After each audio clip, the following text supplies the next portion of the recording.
નમસ્કાર વિદ્યાર્થી મિત્રો, આજે આપણે જોવાના છે ધોરણ 10 ગણિત વિષયમાં મહત્વપૂર્ણ ચેપ્ટર જેનું નામ છે આંકડાશાસ્ત્ર.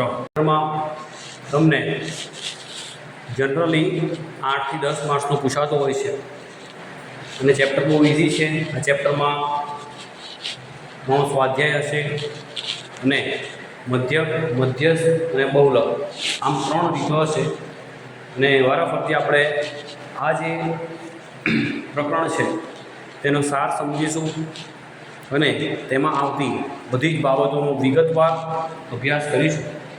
ઓકે, સૌપ્રથમ આપણે પ્રકરણમાં આવતા સૂત્રો વિશે માહિતી મેળવીએ. તો પ્રકરણનું નામ છે આંકડાશાસ્ત્ર.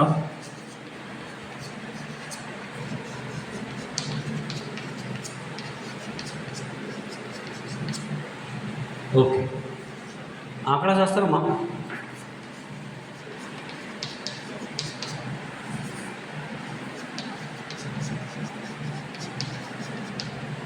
મધ્યક, મધ્યસ્થ અને બહુલક આમ 3 રીતોનો સમાવેશ થાય. તો જનરલી જોઈશું આગળ તમને 11મા ધોરણમાં જ્યારે જશો ત્યારે તમને પદ વિચલનની રીત જોવા મળશે કે સરેરાશ વિચલન આવશે. બટ ધોરણ 10 પૂર્વ આપણે 3 વસ્તુ યાદ રાખવાની છે: મધ્યક, મધ્યસ્થ અને બહુલક. ઓકે, મધ્યકની વાત કરીએ. મધ્યકનો અર્થ સરાસરી એમ થાય. હવે સરાસરી કઈ રીતે શોધવાની એના માટે બી સૂત્રો પ્રચલિત છે. તો મધ્યકને બધાથી પહેલાં તો એ અથવા x બાર તરીકે દર્શાવાય.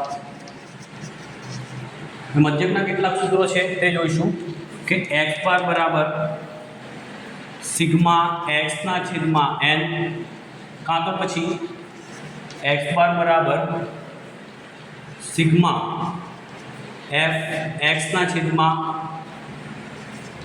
સિગ્મા f, અથવા તો x બરાબર a plus sigma f d ના છેદમાં સિગ્મા f, અથવા તો x બાર બરાબર a plus sigma f d ના છેદમાં સિગ્મા f ગુણ્યા h. ઓકે, ઉપર જે સૂત્રો દર્શાવેલા છે આ સૂત્રો સીધી રીતના છે. તમને કોઈ પણ અવલોકનો આપેલા હોય, ઓકે, સાદા અવલોકનો, જેને એમનો મધ્યક જ્યારે શોધવાનું કહે તમને ત્યારે તમારે આ સૂત્ર યુઝ કરવાના રહેશે. ઓકે, બીજી રીત છે ટૂંકી રીત. જ્યારે તમને વર્ગ આપેલા હોય, જ્યારે તમને આવૃત્તિ આપેલી હોય, આવૃત્તિ વિતરણ આપેલું હોય, ત્યારે તમે આ સૂત્રનો યુઝ કરી શકો છો. ત્રીજું સૂત્ર જે છે આને કહેવાય છે પદ વિચલનની રીત. ઓકે, પદ વિચલનની રીત 10માં 80% જેટલા જે સમ છે તે આ રીતથી થવાના છે. મધ્યકની આ રીત જે તમને વિભાગ સી અથવા તો ડીમાં પૂછાઈ શકે છે. ઓકે, હવે જોઈશું આપણે બહુલક. ઓકે, બહુલકને z સંજ્ઞા વડે દર્શાવાય. બહુલકને z સંજ્ઞા વડે દર્શાવાય છે. બહુલકનું સૂત્ર z બરાબર l plus f1 minus f0 છેદમાં 2f1 minus f0 minus f2 ગુણ્યા h. જ્યાં l જે છે એ અધઃસીમા બિંદુ. ઓકે, અધઃસીમા બિંદુ, નિમ્ન સીમા બિંદુ બધાનો અભ્યાસ આપણે આ ચેપ્ટરમાં વિગતવાર કરવાનો છે, ત્યારે હું તમને હું સમજાવીશ. Okay, f1 f0 f1 f0 f2 આ બધા આવૃત્તિના પ્રકાર છે. જ્યાં f1 જે છે એ મહત્તમ આવૃત્તિ છે, f0 જે છે એ મહત્તમ આવૃત્તિની તરત પહેલાં, અને જ્યારે f2 જે છે એ મહત્તમ આવૃત્તિ પછીની આવૃત્તિ. ઓકે, અને h જે છે એને કહેવામાં આવે છે વર્ગ લંબાઈ. ઓકે, બહુલકનું તમે બીજું સૂત્ર જ્યારે જોશો, બીજું સૂત્રમાં એવું હોય કે તમને કોઈ પણ ધારો કે અવલોકન આપ્યા હોય કે 5 7 9 5 2 1 5 8 5. ઓકે, હવે આવું કીધું હોય કે આપેલ અવલોકનોનો બહુલક શોધો, તો ત્યારે તમે શું કરશો કે બધામાં, ઓકે, આ બધા જે અવલોકનો છે 1 2 3 4 5 6 7 8 9 9માં વારંવાર રિપીટ કઈ સંખ્યા થાય છે. ઓકે, તો તમે જોશો કે 5 5 5 અને 5. તો 5 જે છે એ 4 વાર પુનરાવર્તિત થાય છે. ઓકે, તો જ્યારે પુનરાવર્તિત થતો આંક જે હોય ને એ આપેલ અવલોકનોનો બહુલક થાય. આટલું યાદ રાખો. વિભાગ એમાં આવી રીતે પૂછાઈ શકે, બટ તમે વિભાગ સી અથવા તો ડીની તૈયારી જ્યારે કરો તો આ રીતના તમારે સૂત્ર યાદ રાખવું પડશે. ઓકે, હવે વાત કરીએ મધ્યસ્થની. મધ્યસ્થની વાત કરીએ તો મધ્યસ્થની આમ તો બહુ બધી રીત પ્રચલિત છે, બટ આપણે યાદ રાખવા માટે એક સૂત્ર પૂરતું છે કે મધ્યસ્થની સંજ્ઞા, તો મધ્યસ્થને કેપિટલ M સંજ્ઞા વડે દર્શાવાય છે. ઓકે, જે એમનું સૂત્ર જે છે યાદ રાખજો. મધ્યસ્થ સૂત્ર જે છે કે M બરાબર L plus n/2 minus CF ના છેદમાં F ગુણ્યા H. જ્યાં L પણ જે છે એ અધસીમા બિંદુ છે. ઓકે, n/2 એટલે આપણને જેટલા બી આવૃત્તિનો સરવાળો કરીએ તો આપણને n મળશે અને n ના ભાગ્યા 2 કરવાના, જેની કિંમત આવે આ સૂત્રમાં મૂકવાની છે. ઓકે, માઇનસ CF, જ્યાં CF નો અર્થ થાય કે જ્યાં CF બરાબર સંચયી આવૃત્તિ. આ યાદ રાખવું. શું યાદ રાખવું? CF બરાબર સંચયી આવૃત્તિ. ઓકે, જે આપણને જ્યારે મધ્યકના દાખલા આવશે ત્યારે મેં તમને શોધતા શીખવાડીશ સારી રીતે. ઓકે, હવે H નો અર્થ તમને શું થાય છે તો તમને ખબર જ છે. અહીંયા આપણે જોયું, અહીંયા બી જોયું કે H બરાબર શું થાય છે? વર્ગ લંબાઈ. ઓકે, હવે એક સૂત્ર છે, નાનકડું છે પણ બહુ મહત્વનું છે ને એનું નામ છે આશાદિત સૂત્ર. શું છે? આશાદિત સૂત્ર. ઓકે, આશાદિત સૂત્ર જે છે, હવે આશાદિત સૂત્રમાં શું છે કે બહુલક Z બરાબર 3m - 2x બાર. તમને ખબર જ છે કે Z બરાબર છે બહુલક. ઓકે, અને m બરાબર જે છે એ મધ્યસ્થ છે અને x બાર બરાબર મધ્યક છે. ઓકે, તો મોસ્ટ ઓફ 99% જેટલા સૂત્ર જે છે તમને બોર્ડ પર જોવા મળશે. ઓકે, આ બધા સૂત્રમાંથી જ બોર્ડમાં વારંવાર પ્રશ્નો પૂછાય છે અને તમારે બોર્ડમાં જો પાસ થવું હોય તો ચોપડીનું જ પુનરાવર્તન કરવું, ચોપડીના જ બધાથી પહેલાં દાખલા કરવા, ત્યારબાદ તમારે કોઈ બી બીજું સાહિત્ય જે છે એ હાથમાં લેવું. ચોપડીની બહારનું કંઈ પણ પૂછાતું નથી. ઓકે,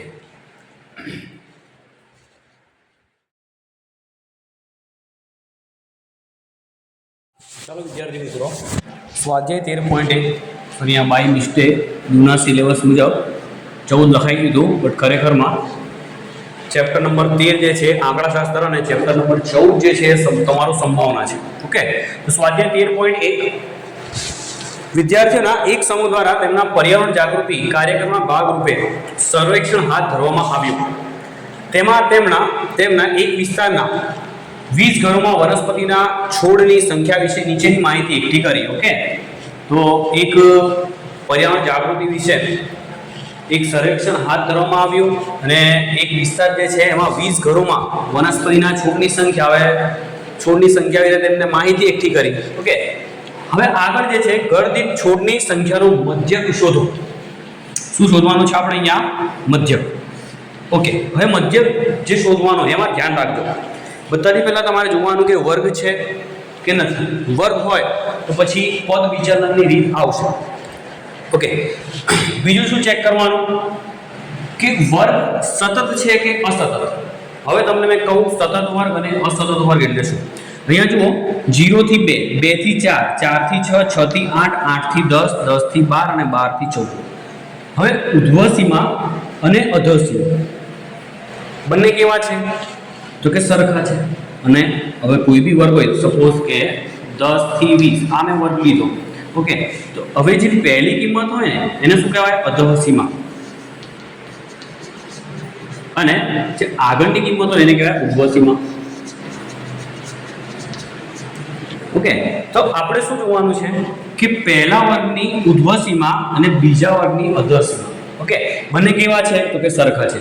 તો સરખા હોય ને તો તેને શું કહેવામાં આવે છે? સતત વર્ગ કહેવામાં આવે. બટ તમને આની જગ્યાએ ધારો કે આવું આપી દીધું હોય વર્ગ કરીને કે વર્ગ 0 થી 4, 5 થી 9, 10 થી 14, 15 થી 19. તો હવે અહીંયા જુઓ કે આ પહેલા વર્ગની ઉધ્વ સીમા છે અને પાછળના વર્ગની અધર સીમા બંને કેવા છે? અલગ અલગ છે. તો આવા વર્ગને શું કહેવામાં આવે છે? અસતત વર્ગ અથવા તો અનિવારક વર્ગ તરીકે પણ તેને ઓળખવામાં આવે છે. તો તમારે આ ખાસ જોઈ લેવું. વર્ગ સતત હોય તો કોઈ પણ ગભરાવાની જરૂર નથી, ને જો અસતત હોય તો એને સતત કરવા માટેની પણ એક પદ્ધતિ છે જે તમને આગળના લેક્ચરમાં જોવા મળશે. હવે મધ્યક હોય તો તમારે મધ્યકમાં 5 કોલમ યાદ રાખો. જનરલી એવું પૂછાય, બરાબર, મધ્યકના દાખલા હોય છે એમાં 5 કોલમ જ પૂછાય છે. ઓકે, તો ધ્યાન રાખવાનું તમારે. હવે ધ્યાન શું રાખજો? કયા કયા 5 કોલમ? તો દેખો, આ 2 કોલમ તો તમને પુસ્તકમાં આપશે ને આપશે જ. ઓકે, કે વર્ગ અને આવૃત્તિ. મધ્યક હોય તો ત્રીજું કોલમ બનશે મધ્ય કિંમત. કયું કોલમ છે? મધ્ય કિંમત, જેને ઓળખવામાં આવે છે xi. ઓકે, મધ્ય કિંમત કઈ રીતે શોધવી? ધ્યાન આપજો. તો તમારે શું કરવાનું છે? જે બી વર્ગ હોય એની અધર સીમા અને ઉધ્વ સીમા બંનેનો સરવાળો કરવાનો. તો અહીંયા આપણે લઈએ 0 + 2 2 થાય અને જે બી જવાબ મળે એના ભાગ્યા 2 કરવાનો. તો 0 + 2 2 ભાગ્યા 2 કેટલા થાય? 1, 2 એકા 2. એવી જ રીતે અહીંયા પણ બે સંખ્યાનો સરવાળો કરો કે 2 + 4 કેટલા થાય? 6, 6 ભાગ્યા 2 તો કે 3. પછી 4 + 6 10, 10 ભાગ્યા 2 5. હવે એક ટ્રીક કહું, આવું તમને દેખાય અને તમારે પરીક્ષામાં જો સમય બચાવવો હોય તો તમારે શું કરવાનું? અહીંયા સતત વર્ગ હોય ને તો એની વર્ગ લંબાઈ કાઢી દેવાની. એ વર્ગ લંબાઈ એટલે તફાવત કાઢી દીધું તમે કે અહીંયા ધારો કે 4 2 થી 4 વર્ગ છે. ઓકે, તો મોટી સંખ્યા જે હોય 4 અને એમાંની નાની સંખ્યા બાદ કરો. 4 માંથી 2 જાય તો 2, 6 માંથી 4 જાય તો 2, 8 માંથી 6 જાય તો 2, 2 માંથી 0 જાય તો 2. તમારે જે 2 તફાવત મળે છે ને આને તમારે વર્ગ લંબાઈ ગણવાની. ઓકે, તો વર્ગ લંબાઈ શું થાય? તો હવે મધ્ય કિંમત જે છે ને એમાં તમારે વર્ગ લંબાઈ ઉમેરતા જવાનું કે 1 માં 2 ઉમેરે તો 3, 3 માં 2 ઉમેરે તો 5, હવે 5 માં 2 ઉમેરશું તો 7, 7 માં 2 ઉમેરીએ તો 9 અને 9 માં 2 ઉમેરીએ તો 11 અને છેવટે 11 માં 2 ઉમેરીએ તો 13. ઓકે, હવે તમે કોઈ બી ચેક કરી શકો. દેખો 14 + 12 કેટલા થાય? તો કે 26 થાય. 26 ના અડધા 13 થઈ ગઈ મધ્ય કિંમત. તમારો સમય બી સરળતાથી બચી જશે. મધ્ય કિંમત થઈ ગયું. પછી શું જોવાનું કે d. d નું સૂત્ર શું છે? x - a ના છેદમાં c. જ્યાં x બરાબર છે, x બરાબર આપણી ધારેલી કિંમત, બરાબર આપણી જે કિંમત આપણે લાયા એ x બરાબર આ કિંમત. અને a શું છે? તો કે a બરાબર યાદ રાખજો ધારેલ મધ્યક. a બરાબર શું છે? ધારેલ મધ્યક. ઓકે, ને c એટલે વર્ગ લંબાઈ. અહીંયા c લખો તમે અથવા તો h લખો, બંને સરખા. ઓકે, તો હવે અહીંયા શું કરવાનું? હવે x ની કોઈ બી કિંમત હોય તો તમને 1, 3, 5, 7, 9, 11, 13 મળી જાય. ઓકે, એ બરાબર શું છે? અહીંયાથી ધારણા કરવાની છે તમારે. ધારેલ મધ્યક કોઈ બી સંખ્યા લો તમે, બરાબર, જવાબ તો તમારો આવી જ જશે. ઓકે, ધારો કે મેં 3 સંખ્યા લો, 5 લો, 1 લો, બટ બેટર શું રહેશે કે તમે વચલી સંખ્યા પસંદ કરો. અહીંયા દેખો 7 છે, એની ઉપર 3 સંખ્યા છે અને નીચેની 3 સંખ્યા છે. તો 7 ને હું ધારી લઉં છું એઝ અ a. હવે આની શોર્ટ ટ્રીક બતાવું તમને. 0 - 1 - 2 - 3 1 2 3. ચલો આ કઈ રીતે? ધ્યાન આપજો. કોઈ બી કિંમત લો, ધારો કે d.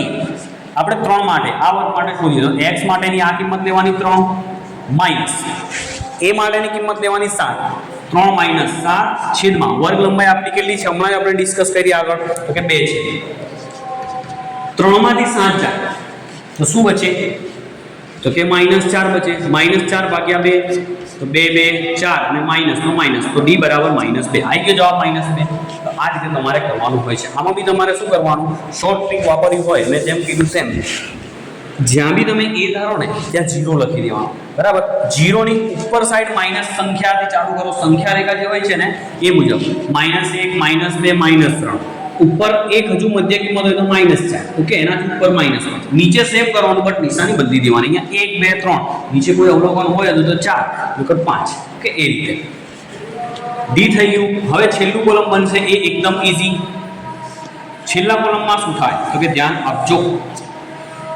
છેલ્લું કોલમ બનશે FD નું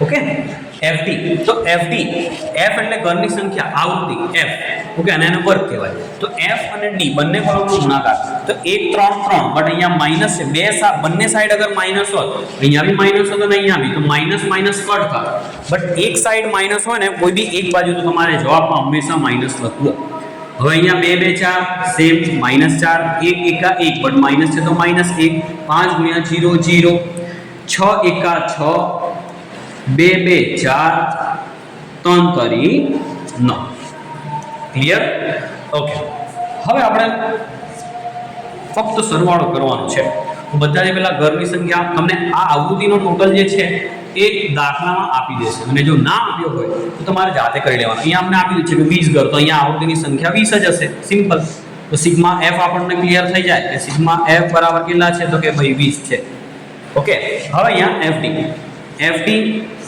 નો ટોટલ તો સિગ્મા fd નું ટોટલ હવે માઈનસ અને પ્લસ સંખ્યાનો ટોટલ કઈ રીતે કરવાનો એ બી ધ્યાન આપજો બધાથી પહેલા માઈનસ સંખ્યા જેટલી બી છે એનું સાદુરૂપ આપીએ તો કે માઈનસ માઈનસ ખબર છે આપણને પ્લસ થાય તો 3 ને 4 7 -7 -1 તો માઈનસ માઈનસ અગેન પ્લસ અને 7 + 1 8 બટ કેવા -8 હવે અહીંયા સાદુરૂપ આપીએ ઓકે 6 ને 4 10 10 ને 9 19 બટ કેવા +19 હવે -19 -8 સોરી +19 -8 માઈનસ પ્લસ માઈનસ 19 માંથી 8 જાય તો 11 આપણને ખબર જ છે ઓકે બટ કેવા તો કે અહીંયાથી મોટી સંખ્યા કઈ છે તો કે 19 છે 19 આગળ શું છે પ્લસ છે તો પ્લસ જવાબમાં લાગવું પડશે સમજ પડી ગઈ અહીંયા સુધી તો આપણો જવાબ ફાઇનલ જે છે ને એ 11 આવશે ઓકે +11 અહીંયા લખી દઉં મેં 11 હવે આપણે કંઈ નહીં કરવાનું સૂત્રમાં ખાલી કિંમત મૂકીએ તો કે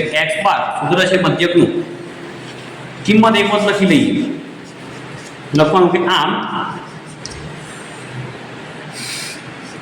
a બરાબર આપણને શું મળે છે ધારેલ મધ્યક 7 સિગ્મા fd ની કિંમત આપણે કેટલી લાયા છે અહીંયા સાદુરૂપ આપીને 11 સિગ્મા f આવૃત્તિનો કુલ કેટલું છે 20 ને અંતે h વર્ગ લંબાઈ કેટલી છે 2 બધાનો તફાવત સૂત્ર મૂકીએ કે x બાર બરાબર a પ્લસ સિગ્મા fd ના છેદમાં સિગ્મા f ગુણ્યા h તો a ની કિંમત કેટલી છે કે 7 સિગ્મા fd આપણે કેટલા લાયા 11 સિગ્મા f આવૃત્તિનું ટોટલ કેટલું છે તો કે 20 છે ઓકે અને અહીંયા h બરાબર 2 ઓકે વિદ્યાર્થી મિત્રો હવે અહીંયા ધ્યાન આપજો અહીંયા છેદ ના ઉડે કેમ કે અહીંયા પ્લસ છે સરવાળાની ચિહ્ન હોય ત્યાં તમારે છેદ નહીં ઉડાડવાના તમારે ગુણાકાર હોય ને તો છેદ ઉડે યાદ રાખજો ગુણાકાર હોય ત્યારે છેદ ઉડે તો અહીંયા સરવાળો છે અહીંયા છેદ નહીં ઉડે કોઈ પણ દિવસ ના ઉડે કોઈ બી દાખલામાં તો એ ગુણાકાર હોય ત્યારે છેદ ઉડે તો જ ઉડાડવાના અન્યથા શું કરવાનું કે